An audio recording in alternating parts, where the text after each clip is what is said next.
You're not who you were. Have you ever come across something you wrote years ago and it's like reading a stranger's work? The thoughts, the feelings, the person behind the words, all unrecognizable. It's a strange experience and it got me thinking, who are we really? The ancient Greek philosopher Heraclitus said that no man ever steps in the same river twice, for it's not the same river and he's not the same man. This idea that the self is a river, not a stone, is both liberating and terrifying. We grieve the loss of old versions of ourselves, even as we fear becoming new ones. It's a natural response, but it's also a kind of clinging to what's familiar, rather than embracing the present moment. The Stoics took this idea further, suggesting that our sense of identity is just a collection of thoughts and feelings that are constantly shifting. If we cling to a fixed identity, we're setting ourselves up for suffering. Think about it.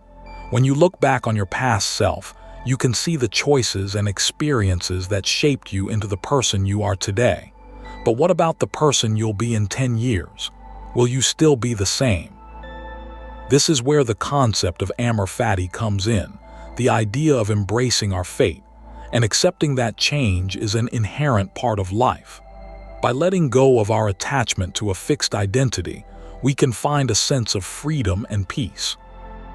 But how do we actually do this? How do we let go of our old selves and embrace the present moment? It starts with self-awareness, recognizing when we're clinging to a fixed identity and gently letting go. It's a process that requires patience, kindness, and compassion. We need to be gentle with ourselves as we navigate the twists and turns of life, and remember that it's okay to not have all the answers. The Stoic philosopher Epictetus said that it's not what happens to us that matters, but how we respond to it. By embracing the present moment and letting go of our attachment to a fixed identity, we can find a sense of inner peace and clarity. So the next time you come across something you wrote years ago and it feels like reading a stranger's work, remember that it's okay. You're not the same person, and that's a good thing. You're growing, changing, and evolving just like the river. It's a reminder that life is precious, and that every moment is an opportunity to start anew.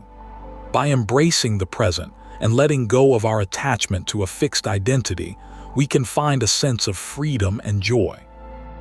As the Stoic philosopher Marcus Aurelius said, the impediment to action advances action. What stands in the way becomes the way.